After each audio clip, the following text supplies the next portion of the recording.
Hey guys, welcome back. I hope you're doing well during these tumultuous and unprecedented times. Unfortunately, the craziness of 2020 has somehow found its way back into our beloved RPGs. And CD Projekt Red had officially announced today that Cyberpunk 2077 was going to be postponed from September 17th and be launched officially on November 19th. Now, they did so in an official press release, which we will go over and break down because there are highlights as to why this has occurred, as well as what to expect with Night City Wire and the reviews that will be following it, but also the community's responses to this directly, as it runs the gamut of emotions from acceptance to humor to utter outrage. There is a domino effect I wanted to highlight as well, because when you postpone a video game, it doesn't just affect people playing it, but also pre-orders for the video game itself, and obviously some of the ancillary content, such as the books and different strategy guides that are going to be pushed too. To start things off, we'll go over the official press release by Marcin Owinski, the co-founder of CD Projekt Red, and Adam Badowski, the head of the studio, which reads, "We've decided to move the launch of Cyberpunk 2077 from September 17 to November 19. Now, those of you who are familiar with the way we make games know that we won't ship something which is not ready. Ready, when it's done, is not just a phrase we say because it sounds right. It's something we live by, even when we know we'll take the heat for it. At the same time, we are fully aware that making such a decision costs us your trust, and trading trust for additional time is one of the hardest decisions a game developer can make. And despite we think it's the right decision for the game, we'd still like to apologize for making you wait longer. Our intention is to make Cyberpunk 2077 something that will stay with you for years to come. In the end, we hope you understand why we did what we did." At the time we are writing these words, Cyberpunk 2077 is finished, both content and gameplay-wise. The quests, the cutscenes, the skills and items, all the adventures Night City has to offer, it's all there. But with such an abundance of content and complex systems interweaving with each other, we need to properly go through everything, balance the game mechanics, and fix a lot of bugs. A huge world means a huge number of things to iron out, and we will need to spend the additional time doing exactly that. This week, journalists from all over the world are starting to independently play the game. We are eager and quite stressed to hear their opinions, as well as see your reactions when they publish their previews right after we air Night City Wire on the 25th of June. We hope this will satisfy some of your hunger for the game as we work to polish it for the November launch. So right there, I've got to give kudos to CD Projekt Red for one thing, and that's not using or leveraging some of the tragedy that's happened right now in the world, one of the multiple tragedies, to their benefit. They have actually said, look, the game is being pushed.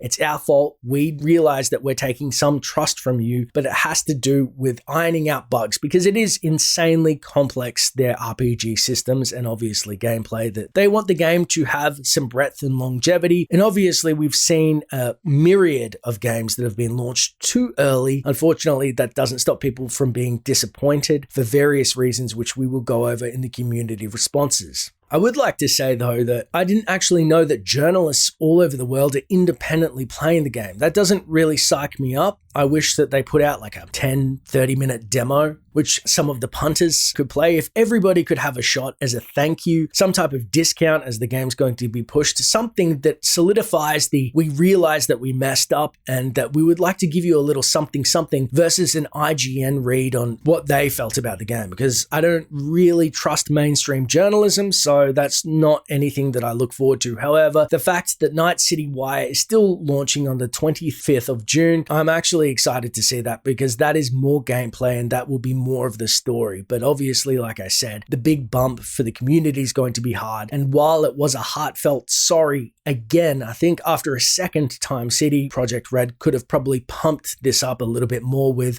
giving the wider community something versus just journalists and a sorry and a pat on the back. But of course, moving this to social media, Twitter takes no prisoners. The first comment, which has 2.6 thousand likes, is from Cyberpunk 2077 Countdown that simply reads, "Rewind time." which is hilarious, obviously alluding to the YouTube rewind. I feel like the whole of 2020 could use a rewind too. Now, Ichisaki has used the official press release, and I guess there's nothing that CD Projekt Red could have done by putting it out on this format, but it is so easy to manipulate, and it has the Metal Gear Solid 5, "Why are we still here? Just to suffer" speech, which other people have definitely taken on board and are starting to manipulate themselves. Now, there's a lot of people who are just taking stabs, unfortunately, saying need more crunch time, eh? And then listing The Last of Us with all of its different 10 out of 10s, etc. But this is a little bit of a low blow, and really, obviously, crunch is a normal part of video game development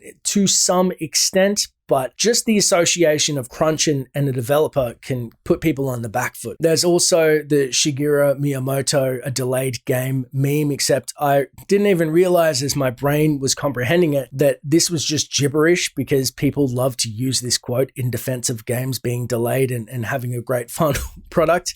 Bad game design, Shigeru meat. That's perfect. I think I got to the meat before I realized what was happening. I can't say this spicy meme because obviously I'll get demonetized, but some people are not as happy. And this is why I said they probably should have thrown a little bone of, I guess, a peace treaty. Nopify, here we go, has put out this blank template for people to adjust. And I know that in the next coming days that it is definitely going to be abused. Duke Nukem Forever. I forget how many years this thing was in development, but I'm pretty sure it was like 10 and it just kept getting revised.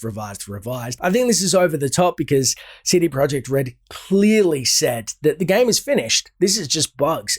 Because there's multiple endings for different RPG storylines that will affect the whole game and reverberate and echo throughout, it's going to be extremely hard to put out a polished title without bugs. So I know this is just a joke meme. I'm not taking any of it seriously. I do love the Cyberpunk countdown accounts because I had a countdown on my own desktop screen that once it hit 100 days, I was very excited because I'm still going to cover Cyberpunk 2077 and do a lore play of it. However, they have gone from going to capture B, losing A as one of the memes because obviously their countdowns have just been reset. And so people are definitely running the gamut of emotions. I think that if you have good standing with the community, you are going to garner the respect of people for the most part. Some people are going to clout chase, wait for you to slip up, and then trying to meme hard, especially with that crunch time thing. I think that was a little bit of a jab, but I genuinely believe CD Projekt Red are doing their best to get this game shipped as the best game they can. They definitely know what they're doing and it's going to be a hit. I think everybody senses that at the end of the day, but they could have definitely sent out a little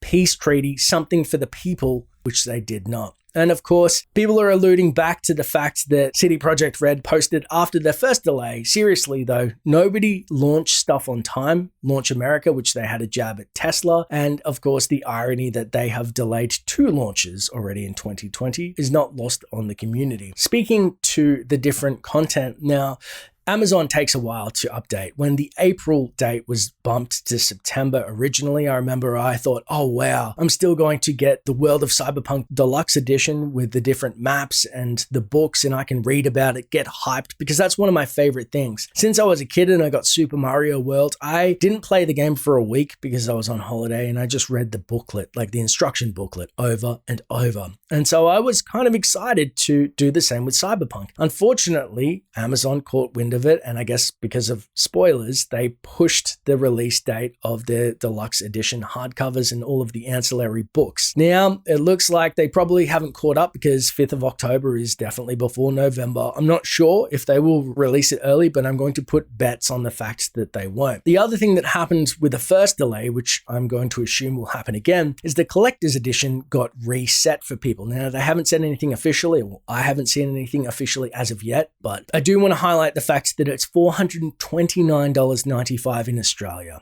And I think this is for PS4, but it is so outrageous. I can't part with nearly $500 for a collector's edition of a game, no matter how sexy V looks jumping off his bike. Like, that's a lot of coin. But what I did notice is that they did do a second wave of collector's editions in the interim to help people out. And I hope that they do it again because I don't think it's fair that they do so few collector's editions at such an absurd price. I get that it's a collector's edition and it'll be forever remembered, but the scalpers, like on eBay, $947 for a PS4 edition. That's not even PC. Like, this is out of control. I think that it's disgusting. I'm not a fan of the scalping. I think that if CD Projekt Red, at the very least, wants to help the community, they should definitely look at printing more copies or producing more copies of the collector's edition, other editions. Again, maybe a shaving of a price, a free mission. If the whole game's finished and they're just fixing bugs, why don't they give out like one of the first missions for free for people to play and download in the interim, which is bug free?